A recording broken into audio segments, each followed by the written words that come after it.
Señoras y señores, bienvenidos a la presente jornada académica. Tengo bien a presentar al doctor Johnny William Vargas Solórzano, quien abordará la temática modelos matemáticos aplicados a la distribución del tamaño de partículas en materiales alimenticios. Esto es parte de su currículum, doctorado y maestría por la Universidad Federal Rural de Río de Janeiro, especialización en tecnología de frutas y hortalizas en la Universidad Federal de Pelotas, Brasil, ingeniería en industrias alimentarias por la Universidad Nacional Agraria de la Selva, Perú, nominado al cuarto premio CREA RJ en Oscar Niemeyer de Trabajos Científicos y Tecnológicos Brasil, presta servicios en Embrapa, Agroindustria y Alimentos Río de Janeiro, Brasil. Doctor Johnny William Vargas Solórzano, muy buenos días, bienvenido. Usted a su alma mater, bienvenido a la participación de usted en el webinar internacional virtual presencial, avances de la investigación en la ingeniería de industrias alimentarias en el marco de las celebraciones del 49º aniversario de la creación de la Facultad de Ingeniería en Industrias Alimentarias. Muy buenos días. Buenos días, gracias por la presentación.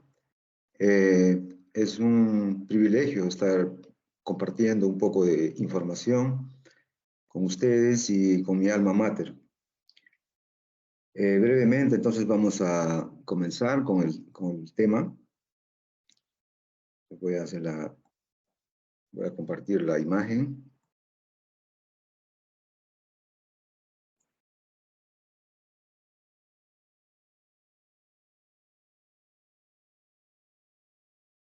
Bien, entonces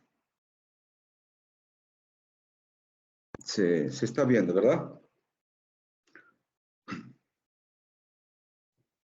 Está bien, doctor, continúe usted, por favor.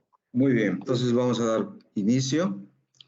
Rápidamente, tenemos poco tiempo, entonces esto es el resumen de lo que vamos a hacer. Entonces el curso es aplicación de los modelos matemáticos, de la matemática, a un cierto tipo de datos que se obtiene a través de la distribución del tamaño de partículas, cuando hacemos molienda, cuando hacemos secado, cuando extrusamos también, ¿no? Entonces, ciertos tipos de operaciones unitarias van a generar este tipo de datos. Y con esos datos nosotros podemos modelar la distribución del tamaño de partículas, que es muy importante para formular productos, es muy importante en la hidratación, es muy importante cuando extrusamos también. Entonces vamos a ver conceptos generales que tienen que ver con definiciones, tiene que ver con la clasificación de los materiales particulados. También vamos a ver un poco sobre los cereales y la estructura de los granos y la estructura del almidón. Los alimentos que son particulados generalmente son los cereales o otros tipos de granos y después las harinas que nosotros hacemos con ellas. No solamente cereales, también son leguminosas como frijoles, ¿no? También hasta las frutas incluso. Cuando secamos las frutas, nosotros las convertimos en harinas. Entonces, todos ellos son un conjunto de cereales, de materiales granulados. Entonces, los modelos matemáticos también vamos a entrar un poco lo que es las funciones exponenciales, qué cosas son las funciones de distribución, y los modelos aplicados a la distribución del tamaño de partículas. Luego vamos a ver también cuando ya nosotros generamos material particulado, específicamente a través de la molienda. Voy a ver esa parte. Efecto de la molienda, tipo de molino que usamos y cómo se forman. Y se forman distintas partículas, la morfología es diferente y lógicamente el tamaño de partículas también. Y luego vamos a ver algunos cálculos de parámetros de distribución. Entonces vamos a ver algunos ejemplos de curvas de distribución y a partir de las fracciones de masa. Entonces es un análisis de cribado que llamamos, ¿no? O análisis de tamiz. Los materiales particulados, entonces, ellos son materiales secos, ellos son partículas finas, también pueden ser aglomerados de partículas finas, o también pueden ser gránulos. El gránulo que más, digamos, estudiamos es el gránulo de almidón. A nivel molecular, entonces, nosotros podemos ver que las partículas presentan regiones. Entonces, hay tres tipos de regiones: región amorfa, cristalina, y la región que es una mezcla, la semicristalina. Entonces, nosotros podemos ver en esta parte aquí la definición, y aquí podemos ver cuando a nivel molecular es cristalino. Tiene un arreglo, tiene una organización. Específicamente hablando del gránulo de almidón, generalmente el polímero que forma cristales es la amilopectina generalmente. Y también tenemos la parte que es la parte amorfa, o sea, la parte que no tiene un arreglo, no está organizado la molécula. Entonces, esa es la región amorfa que nosotros llamamos. Entonces, generalmente en el gránulo de almidón es la amilosa la que forma regiones amorfas. Entonces, podemos hablar a nivel molecular de partícula cristalina o partícula amorfa. Las partículas cristalinas, como ven, ellos no tienen acceso, no tienen aire o no tienen, digamos, lo que llama espacio vacío. Mientras que la amorfa sí, la amorfa tiene espacio vacío. Y por esos espacios vacíos es donde se difunden los fluidos, como por ejemplo el aire o también los aromas que a veces agregamos a las partículas. O también el agua, cuando nosotros, por ejemplo, cuando hidratamos un grano o cuando hidratamos una harina, cuando hacemos masas, por ejemplo, cuando hacemos panes. Entonces, existe lo que es la difusión del agua, particularmente, ¿no? Entonces, el agua y el aire, que son fluidos, ellos generalmente difunden en la parte amorfa. Veamos la clasificación aquí. Entonces, estaba explicando que los materiales, existen regiones cristalinas, amorfas, y una mezcla, ¿no?, de cristalina amorfa. Entonces, las cristalinas, por ejemplo, nosotros tenemos las sales, la sal de mesa, el azúcar, por ejemplo, cuando nosotros vemos es una partícula de cristal, algunos ácidos orgánicos, como el ácido cítrico, por ejemplo.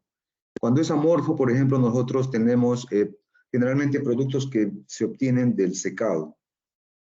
Entonces, del secado por aspersión, o de la liofilización, o del secado de espumas también. Entonces, cualquier proceso de secado, él va a generar materiales amorfos. Y existen también en la naturaleza lo que generalmente es una mezcla cristalina amorfa. Y generalmente es el gránulo de almidón. Es una mezcla de regiones cristalinas y amorfas, ¿no? Y también tenemos lo que es productos así ya elaborados, como la leche en polvo.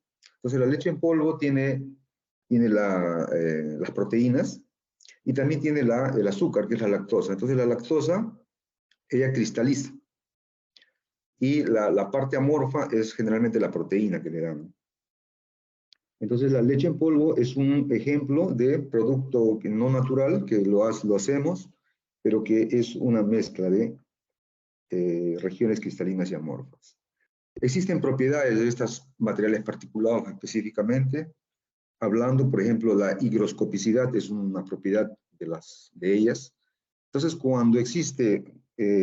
cuando son amorfos, generalmente, como había explicado, aquí estos vacíos, en los vacíos es donde, digamos, fluye el agua. Entonces ellos son por eso que son más higroscópicos los amorfos. Y también retienen mayor humedad, entonces. También, justamente por tener vacíos, ellos se dice que son metestables. Entonces, metestables quiere decir que ellos en el tiempo, en almacenamiento, ellos continuamente no llegan a un equilibrio. Ellos, digamos que el equilibrio es lento. Entonces se habla del término metestable. Ya cuando un producto es cristalino, generalmente él es más estable, digamos, ¿no? También la porosidad. La porosidad tiene que ver con los espacios vacíos que hay en una partícula. Entonces, cuando existe más región cristalina, se dice que tiene baja porosidad. Ya cuando tiene más regiones amorfas, entonces la porosidad es alta. Y también se habla de la textura. La textura es un parámetro que tiene que ver con la dureza, la tenacidad de un sólido. Entonces hablamos de textura dura, de textura blanda. Justamente blando porque por las zonas, los espacios vacíos, ¿no? Entonces las regiones amorfas tienen textura blanda. Y tenemos la mezcla. La mezcla entonces es una combinación. Tiene una cierta baja higroscopicidad, también tiene una baja humedad y es más estable que el amorfo. También se habla de la facilidad con que un gránulo o las partículas pueden fluir. Entonces la mezcla también es más fácil de fluir y de textura suave. Aquí en esta parte, la parte de la esquina de arriba, a la derecha, nosotros podemos ver específicamente los gránulos de almidón. Entonces los gránulos de almidón, ellos vienen de diferente fuente. Vienen de los cereales, de las leguminosas, de los tubérculos y las frutas. Entonces, nosotros vamos a ver que existen la proporción de los polímeros amilopectina, amilosa. Ellos varían según la fuente. Entonces, aquí vemos un número 1,4, por ejemplo, para los cereales. Las leguminosas es 1,2. La primera parte es amilosa. 1 de amilosa, 4 de amilopectina para los cereales, y así. Nosotros podemos ver que el grado de la concentración de amilosa realmente varía según la fuente. Y eso le da diferente característica a los almidones, diferente característica a los materiales particulados que nosotros hacemos con estos productos. Específicamente, entonces, vamos a entrar a lo que es granos de cereal, que es lo que más yo he trabajado. Nosotros podemos ver los granos de cereal, ellos tienen cierta forma. Entonces podemos ver que el arroz, la avena, el trigo y el centeno, ellos son alargados. Entonces podemos aplicar la geometría para materiales como ellos. El maíz, por ejemplo, es diferente, parece un trapezoide.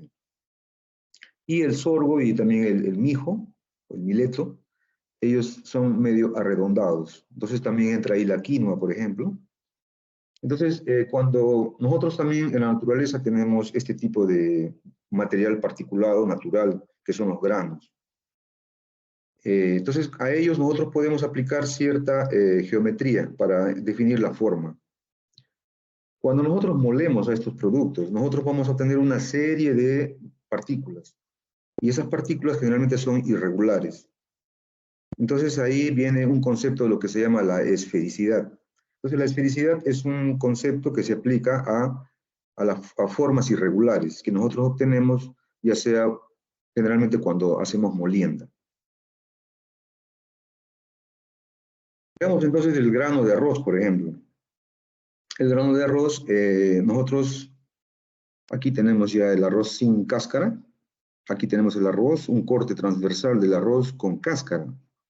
Entonces podemos ver varias partes del arroz. ¿Dónde está el gránulo? El gránulo de almidón, ¿no? Es lo que... Entonces, el gránulo de almidón se encuentra distribuido en toda esta zona, que es la zona del...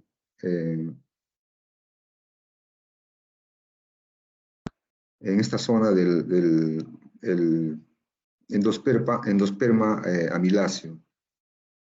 Entonces, nosotros podemos ver en la cáscara, también tiene varias partes, pero vamos a centrarnos en dónde está el almidón. El almidón se encuentra entonces en el endosperma amiláceo. Ahora, toda esa región, que es generalmente la mayor parte del grano, él tiene unas células llamadas amiloplastos. Entonces son células ya muertas, pero que almacenan a los gránulos de almidón. Entonces, estos amiloplastos, ellos, si nosotros vemos aquí en la parte de abajo,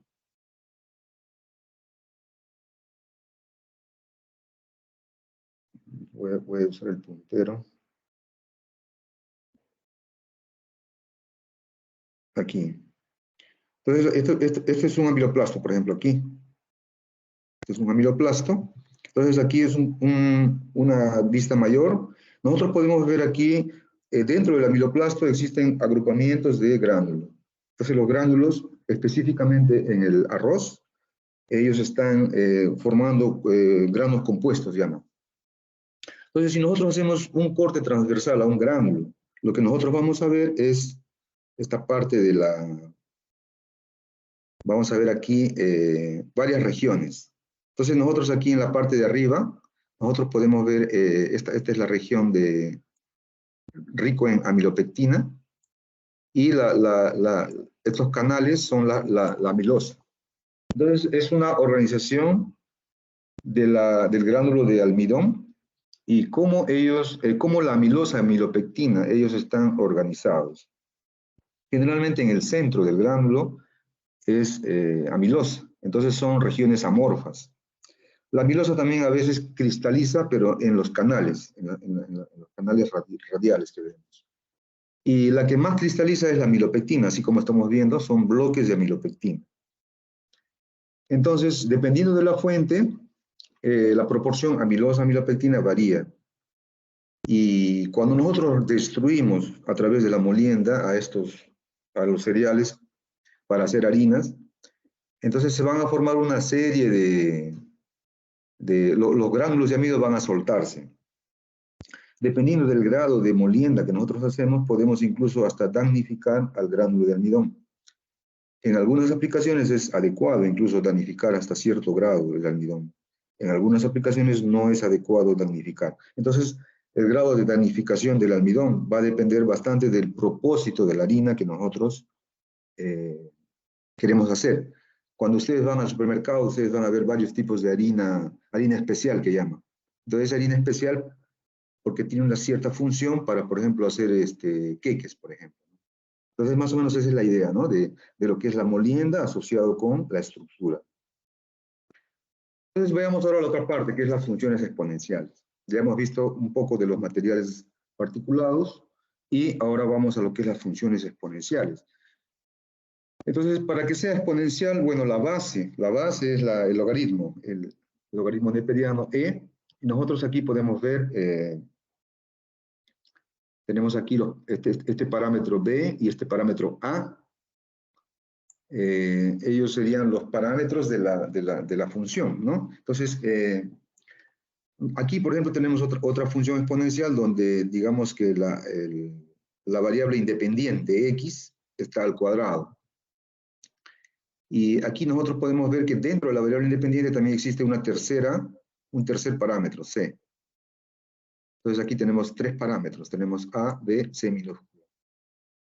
Entonces nosotros podemos ver que dependiendo de los parámetros que tiene una función exponencial específicamente, ustedes pueden ver cómo varía la función, cómo varía la curva, digamos.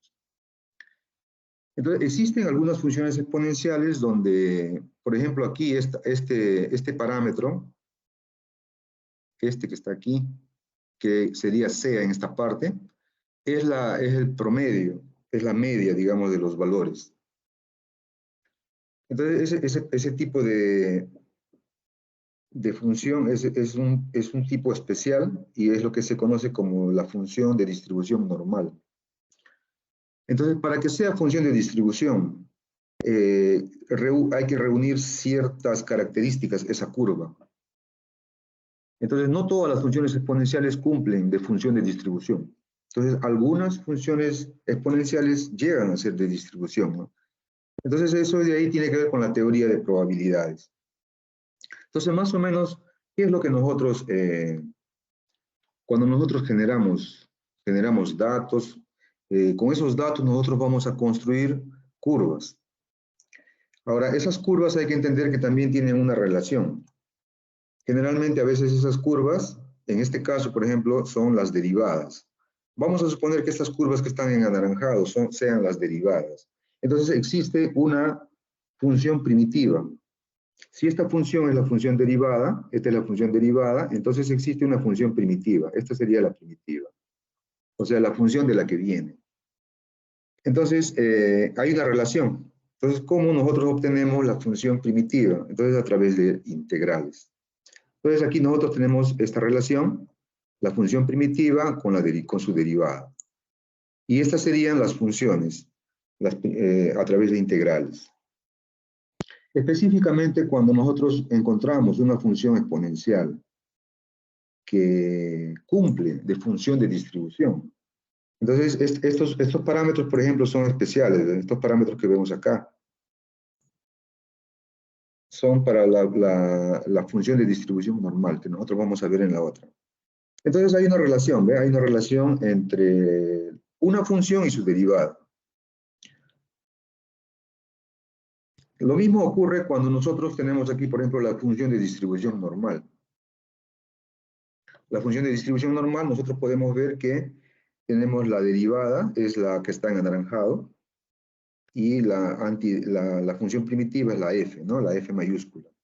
Entonces nosotros llamamos a la que está en anaranjado, que es la derivada, función diferencial también se le llama, o curva de frecuencia también se le llama. Y a la función primitiva, que está en color celeste, nosotros le llamamos función acumulada. Función acumulada. Entonces hay una relación entre ellas. Cada una de ellas nos da ciertos parámetros. Por ejemplo, esta es la ecuación de la distribución normal. Esto de acá es el valor de A. Todo esto que está acá es A. Esto de aquí es B. E a la B. Y aquí tenemos este parámetro que es la media, ¿no? La media, digamos, de los valores. Entonces, cuando nosotros hacemos la curva de frecuencia o la curva de diferencial, nosotros podemos visualizar bien qué cosa es el parámetro promedio, diámetro promedio en este caso.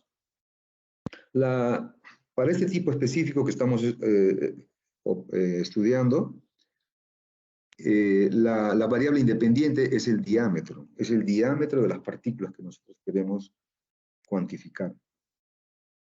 Entonces, en estas curvas que están en anaranjado tenemos los parámetros que más podemos visualizar es la media, el diámetro medio. Este es el diámetro medio. Y también estoy aquí, es la desviación estándar. Entonces, la desviación estándar tiene que ver con cuánto se dispersan los datos en relación a la media, en relación al promedio. Y cuando nosotros analizamos la otra curva, la curva acumulada, la que está en color azul, nosotros podemos ver otros parámetros. Podemos ver, por ejemplo, este es 10% de acumulación de los valores. Este sería 50% y este de acá es 90% de acumulación de los datos, digamos, ¿no? Entonces, eso de ahí nosotros cuando lo llevamos al eje X, cuando lo interceptamos al eje X, nosotros vamos a obtener este valor que es el diámetro, diámetro de finos, que llama. Este es diámetro de gruesos. Diámetro de partículas finas y diámetro de partículas gruesas. Y también tenemos el diámetro medio, el de 50, ¿no? El diámetro, este es el diámetro medio. Bien, entonces todos ellos son parámetros. Tanto con la curva de frecuencia como con la curva acumulada nosotros obtenemos esos parámetros. Entonces ahí está resumido abajo los parámetros. Entonces el diámetro promedio, ¿cómo se obtiene? Entonces nosotros tenemos que tener una serie de puntos que vamos a graficar. Entonces esos puntos deben seguir una distribución normal. Entonces este valor medido que nosotros hacemos está denotado por NI aquí. NI. Entonces ese NI generalmente lo más común es la masa retenida en tamices. También puede ser el volumen dispersado por la difracción de rayos láser. Podría ser también una técnica que se usa. Podría ser también velocidad de sedimentación. Velocidad de sedimentación de partículas finas. Entonces, lo más común y lo que voy a explicar es la masa retenida en los tamices. También podría ser este NI, también podría ser el conteo. Por ejemplo, las células de aire que hay en una rebanada de pan, por ejemplo. Si nosotros llegamos a contabilizar esas células de aire con alguna técnica de imagen, entonces también nosotros esos datos podemos convertirlo a este tipo de herramienta, digamos. Lo mismo podemos hacer en los extrusados también. Bien, la desviación estándar también, esta es su fórmula. Todos tienen que ver con sumatorias. Sumatorias en este caso, NI, por ejemplo, puede ser la masa retenida. Y nosotros tenemos un conjunto de tamices que son los diámetros, ¿no? Esos tamices son estandarizados y DI representa los diámetros o las aberturas, ¿no? de los diámetros. Bien, ahí después nosotros tenemos lo que es la uniformidad, que es un parámetro ya derivado de las otras dos. La moda también es un valor que es el máximo, ¿no? el pico máximo de la curva de frecuencia. Y tenemos lo que había explicado, las partículas finas, las partículas gruesas, y también aquí es lo que se llama la dispersión. La dispersión es un parámetro derivado, ¿no? de 90 menos de 10 sobre de 50. Bien, esa es la función de distribución normal. Algunos datos no se ajustan a esto, entonces es lo que se conoce como la función de distribución log normal. La única diferencia es que en el eje X la escala es logarítmica. Esa es la única diferencia. Nosotros podemos ver aquí, esta de acá, por ejemplo, ¿ve? Esta es logarítmica. ¿Ve? Entonces aquí también todos estos datos, si ustedes pueden ver aquí abajo, todo es logarítmico. ¿Ve? Logarítmico, logarítmico. Es muy parecido a la anterior. Entonces cuando el eje X se transforma en escala logarítmica, entonces se ajustan los datos y se puede usar esta ecuación.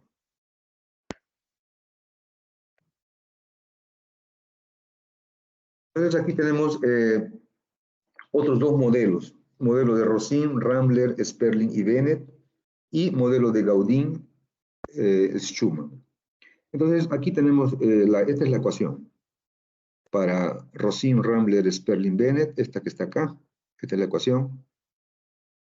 Entonces nosotros podemos ver que esta parte que está aquí, F de I, esto de aquí ya tiene que ver con la curva acumulada. Esto tiene que ver con la curva acumulada. Las otras eran con la curva de frecuencia.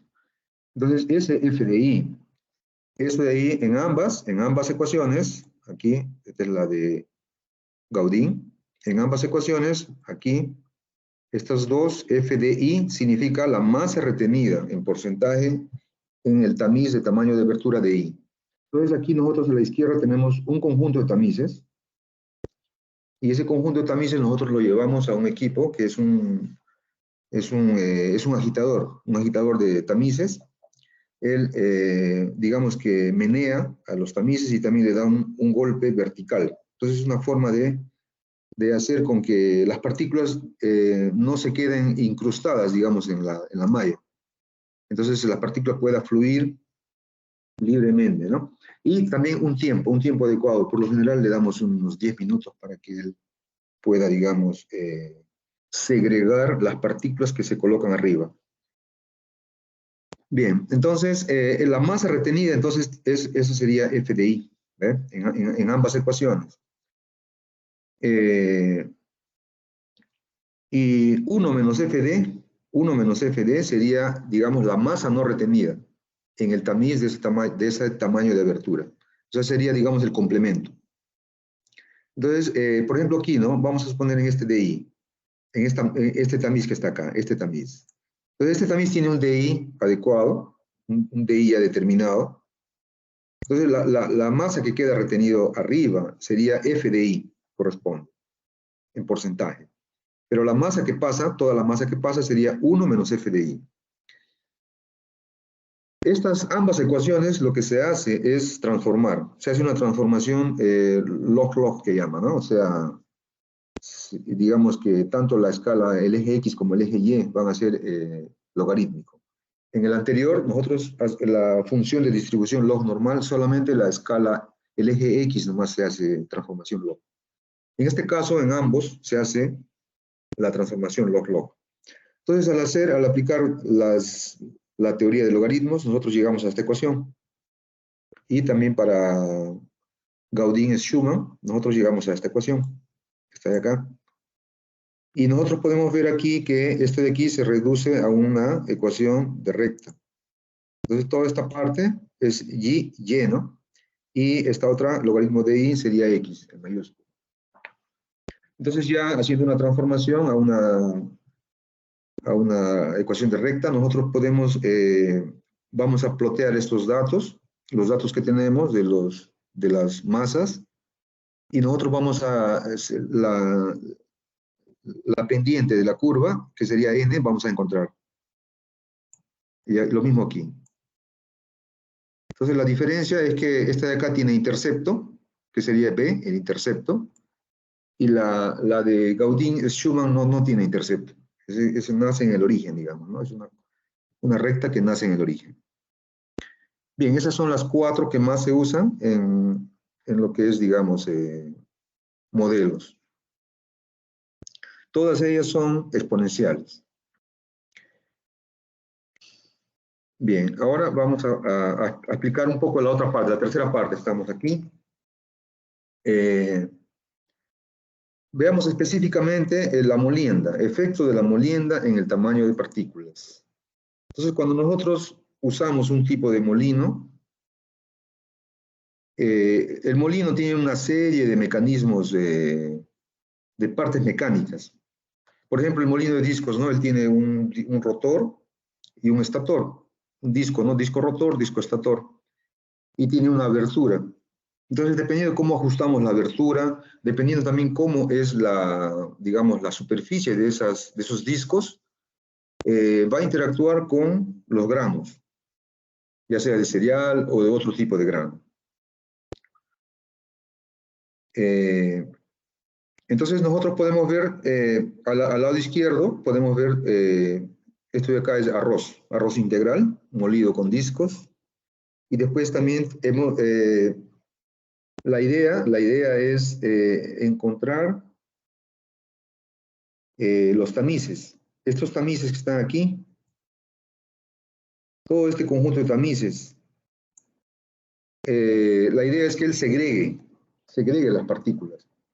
Tiene que segregar de forma que en los extremos sea poco y gradualmente ir aumentando a medida que va hacia los medios. Para de esa forma nosotros poder hacer una segregación de distribución normal.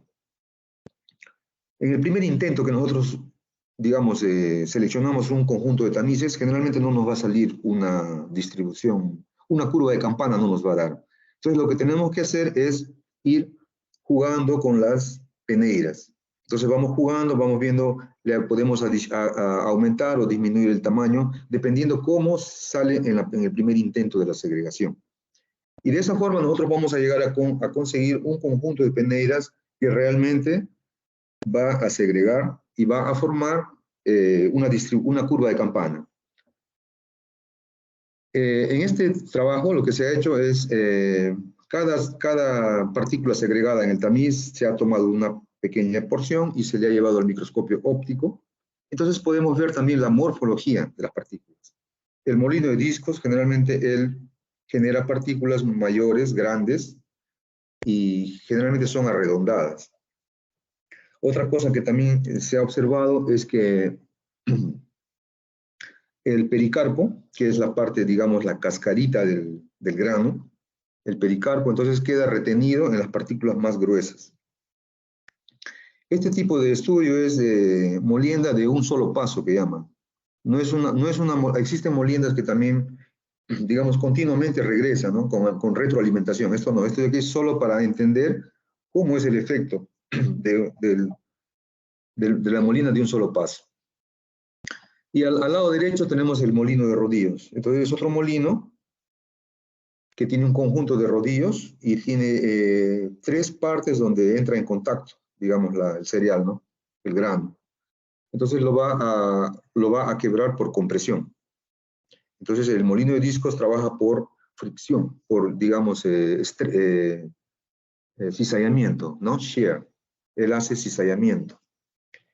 Ya el molino de rodillos hace compresión, comprime, digamos.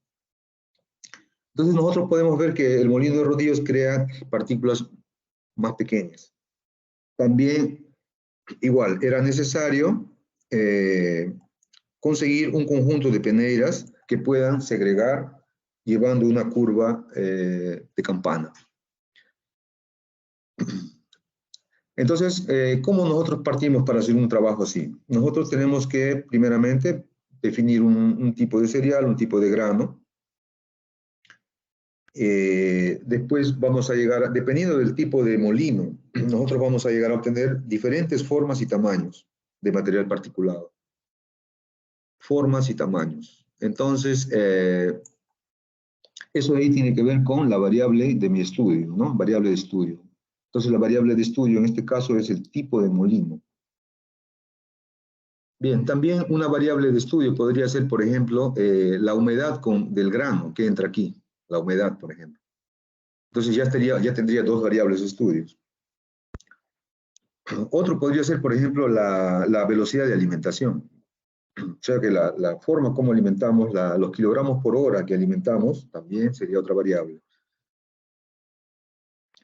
Entonces lo que nosotros hacemos es todas esas masas retenidas en los tamices, es lo que se conoce como variable aleatoria continua, ¿no? En estadística. Y esas variables que nosotros obtenemos por distintas vías, nosotros vamos a modelar el comportamiento probabilístico de esas masas retenidas. Entonces, por eso que usamos distribución de probabilidad. Entonces, aquí tenemos lo que había explicado, la curva de frecuencia y la curva de distribución acumulada. Curva de distribución de frecuencia y la curva acumulada. Entonces, ahí también tenemos los parámetros de 10, de 50 y de 90 para la acumulada. Tenemos también, esto de aquí es, si ustedes pueden ver, el eje X está en escala logarítmica, entonces es una distribución log normal. Entonces, si nosotros llevamos estos datos de masa que están en las peneiras, en los tamices, estos datos, aplicamos todas esas ecuaciones que hemos visto, entonces lo que nosotros vamos a obtener es esto. Y aquí solo está presentado la curva acumulada. Entonces la curva acumulada, aquí nosotros podemos ver la masa retenida a la derecha. Aquí tenemos el valor de 90%, 10% y 50%. Entonces, aquí nosotros también tenemos, esto es el grano de arroz. Grano de arroz integral, molido a una misma velocidad de alimentación, pero a diferentes humedades. Entonces tenemos, por ejemplo, a la humedad del grano a 12,8%, a 9,3% y a 6,3%. 6,3%. Entonces, ¿nosotros qué observamos? Nosotros podemos observar que existe un efecto, dependiendo de la humedad del grano, existe un efecto. Entonces, podemos ver estas flechas en color anaranjado. La flecha se está desplazando hacia la izquierda. ¿Eso qué implica? Que la cantidad de granos, la cantidad de partículas gruesas está disminuyendo. Eso es lo que se interpreta. ¿Ver? Y es más, digamos, notorio en las partículas que vienen del molino de rodillos, que está en color azul. ¿Está bien? Molino de rodillos en color azul, a la izquierda, y el molino de discos en color verde, a la derecha. Entonces ustedes pueden ver la flecha que está acá arriba, esta flecha, es más notorio en el molino de rodillos que en el molino de discos. Entonces, ¿eso qué me indica? Me indica que el molino digamos, el efecto de la humedad del grano, impacta más cuando las partículas vienen de un molino de rodillos que cuando vienen de un molino de discos. Ahora, los finos. Entonces, los finos nosotros podemos observar que es al contrario. En el molino de rodillos no existe impacto, o sea, es no significativo, digamos. ¿Ve? Mientras que los finos de un molino de discos sí disminuyen también, ¿no? Porque se desplazan hacia la izquierda. También podemos ver la dispersión. La dispersión, a grueso modo, por ejemplo, nosotros podemos ver que el molino de discos produce partículas, esta es la dispersión, produce partículas gruesas. Y están, digamos, las partículas, el tamaño de las partículas digamos, tiene un intervalo grande. Esa es la dispersión. Ya el molino de rodillos, no, el molino de rodillos produce partículas en un intervalo más estrecho. Esa sería la interpretación.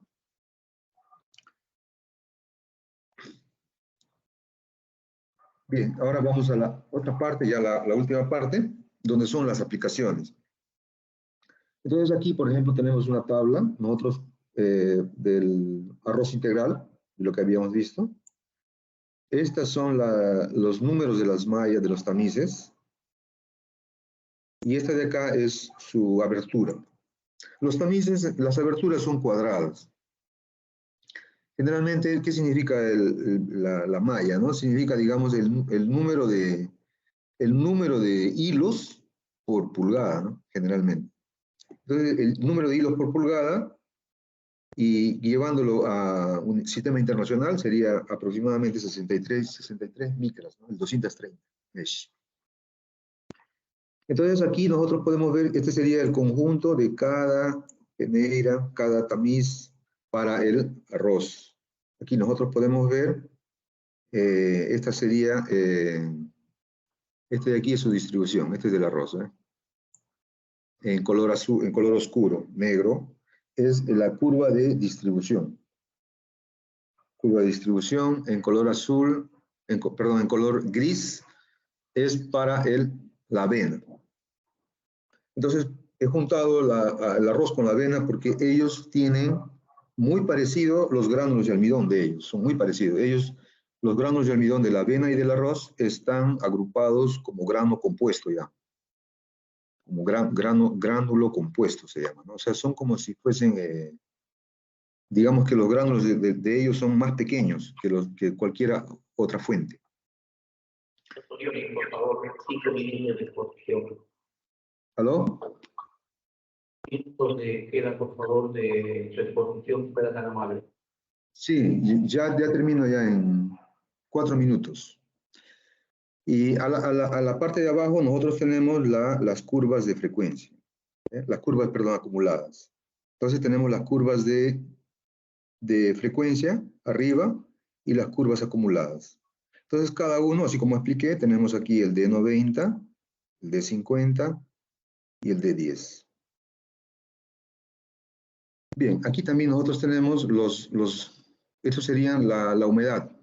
La humedad a 12, a 9% y a 6%.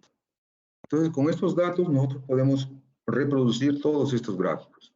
Lo mismo con el maíz y el sorgo. El maíz y el sorgo también el gránulo de almidón del maíz y del sorgo son parecidos. ¿Ve? Entonces, nosotros podemos ver, en el caso del maíz, él tiene, por ejemplo, 2 modas. Aquí, ¿ve? 2 modas. Entonces, ¿qué quiere decir? Que tiene gránulos mayores y también una población de gránulos pequeños. Cuando se seca, generalmente la población de gránulos mayores se pierde. Eso quiere decir que se damnifica, en cierta forma, el gránulo, digamos, se hace menor. Entonces, muy probable que se damnifica el gránulo. Entonces ya la población de gránulos grandes desaparece. Aquí. En el caso del sorgo, no, el sorgo sí mantiene, es unimodal, que también se llama, porque tiene una sola moda. Y aquí también podemos ver las acumuladas. Sí, las acumuladas. Bien, por cada moda que existe, va a haber un punto de inflexión aquí abajo, en la curva. ¿Ve? Aquí, por ejemplo. esta de acá. Esta de acá es otra moda. El punto de inflexión está más o menos por aquí. Entonces, por cada moda hay un punto de inflexión en la curva acumulada. Y para terminar, tenemos aquí el centeno y el trigo, que también son granos largos. En este caso, no tanto por la forma del grano, digamos, de cereal, los he unido, sino es más que todo por el tipo de, la estructura del endosperma. Ellos son parecidos. Entonces, en el caso del trigo, por ejemplo, nosotros vemos que el trigo, ¿no? Aquí el centeno y el trigo, ellos son bimodales. ¿No? Ellos son bimodales. Bueno, entonces, entonces aquí igual. Nosotros podemos ver aquí, para el centeno, bimodal. En el caso ese es el centeno, que está en color negro. El color gris, nosotros podemos ver también el trigo, aquí ven. Este sería una moda ahí. La otra moda nosotros no lo conseguimos ver porque necesitamos otra técnica. Otra técnica que ya no sería tamiz, podría ser de sedimentación o podría ser una técnica de dispersión de rayos láser, ¿no? Podría ser. Y lo mismo aquí, ¿no? Aquí también tenemos igual, donde se nota claramente los puntos de inflexión por cada moda. Bien, entonces, esa sería la parte de aplicación. Entonces concluimos haciendo un breve resumen. Hemos visto los conceptos generales de lo que es material particulado, su clasificación, los modelos matemáticos que están asociados, que tienen que ser funciones exponenciales, pero que también sean de distribución. Y también hemos visto cómo generar material particulado generalmente de la molienda. Los tipos de molinos influyen en la forma y el tamaño de las partículas. Y al final hemos visto algunos ejemplos de cereales. Y nosotros podemos ver que generalmente la distribución del tamaño de partículas tiene que ver, para ese tipo de productos de granos, el almidón. Bien, eso es todo lo que da el tiempo. Y no sé, tal vez hay preguntas. Entonces, 50 minutos, ¿no? Queremos comunicar a los participantes que se encuentran en la plataforma virtual de este evento científico, que los asistentes que desean hacer consultas al expositor deben levantar la mano para habilitar su micrófono. Su consulta debe ser breve y clara, referido al tema desarrollado por el expositor. Inmediatamente después de finalizar la consulta, por favor, le vamos a agradecer cerrar su micrófono. Invitamos a los participantes de la plataforma virtual, a los que están presencialmente, les vamos a ceder los micrófonos. Tenemos a la profesora Elizabeth, tenemos otros participantes, tenemos dos. Por favor, en la parte virtual, levanten la mano, por favor, vamos a estar atentos. Bien, vamos a ceder los micrófonos a la profesora Elizabeth con su consulta respectiva.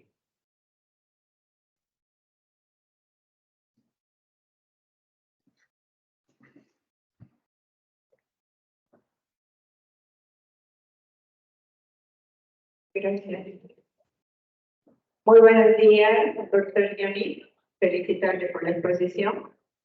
Yo le tengo una pregunta. Si usted ha hablado de que hay 4 modelos que siempre se aplican al set de datos que uno tiene, más comunes, ¿no?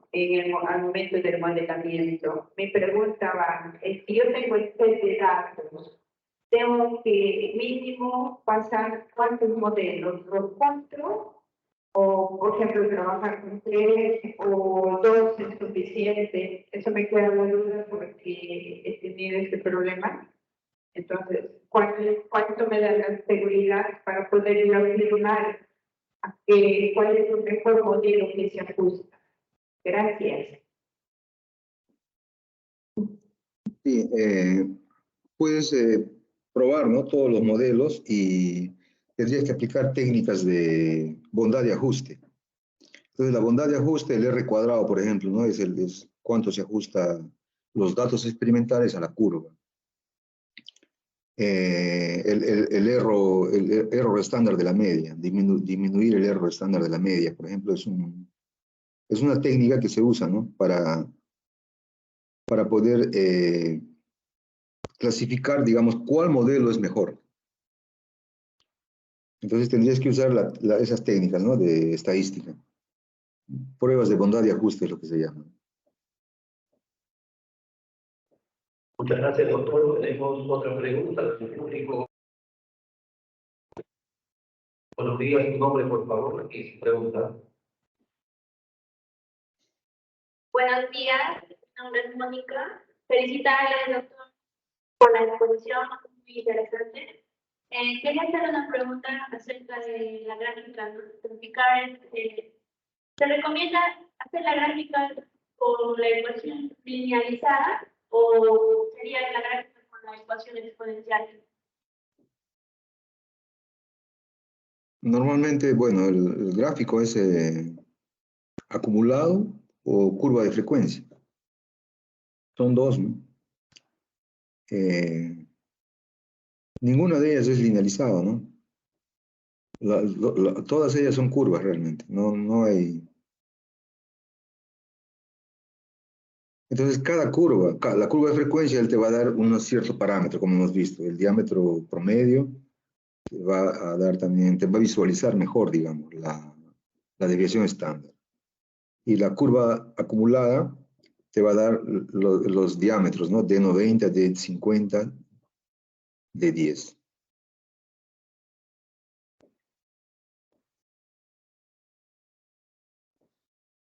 Muchísimas gracias por resolver la consulta. Tenemos otra pregunta. Vamos a ceder el micrófono a María de Los Ángeles para que desarrolle su pregunta. Vamos a habilitar el micrófono. Adelante. Doctor, muy buenos días. Quería hacer una consulta. Yo estoy haciendo ahorita lo que es la formulación para hacer fideos y estoy utilizando lo que es la harina de arroz. Mi consulta es que si debería hacerlo un análisis de granulometría, ¿no?, para poder hacer la formulación y para que pueda tener un mejor, una mejor compactación, ¿no?, en la formulación. No sé si sería recomendable hacer lo que es granulometría. Sí, es porque cuando haces el fideos, tienes que hacer una masa. Entonces vas a tener que agregar agua. Y entonces tiene que ver el grado de hidratación. Cuanto las partículas son, digamos, más dispersas, el tiempo que tú le das al grado de hidratación, el tiempo de amasado, por ejemplo, varía. Puede ser que en ese tiempo no lleguen, digamos, la hidratación no llegue a las partículas mayores, no llegue a hidratar totalmente. Entonces, ¿qué es lo que se hace? La distribución del tamaño de partículas, después de obtener, lo que puedes hacer es, si es, digamos, si la distribución está muy, digamos, está amplia, generalmente lo que se hace es intentar reducir los gruesos generalmente, ¿no? Los finos ya no hay. Generalmente, digamos, la idea es no generar muchos finos, esa es la idea, por causa del manejo también. La idea es llegar a un tamaño de partícula adecuado, 1 a 200 micras, 800 a 200 micras, por ejemplo, es un tamaño de partícula que permite fácil manejo.